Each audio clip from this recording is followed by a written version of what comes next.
अझै पनि हामीले पुर्याउनु पर्ने, हाम्रो आवाज गुन्जिनु पर्ने, सरकार पुग्नु पर्ने, सरकारको दृष्टिकोण अथवा हामी कति अवेरनेसको कुराहरू गर्छौँ, महिला सशक्तिकरणको कुरा गर्छौँ, महिलाका स्वास्थ्यको कुरा, प्रजननका कुरा, हैन, यो शिशुको कुराहरू गरिरहेका हुन्छौँ।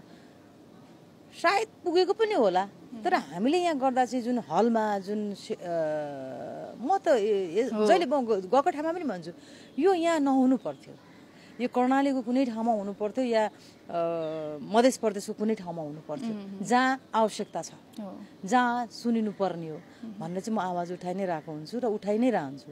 र तपाईँले भने जस्तो अपवादमा तपाईँहरू जस्तो मान्छेहरू म देख्छु, एकदम बहादुर, एकदमै बहादुर छोरीहरू देखेको छु, बहादुर दिदीहरू देखेको छु जो पुलिस प्रशासनमा पनि हुनुहुन्छ, हैन, हरेक फिल्डमा हुनुहुन्छ।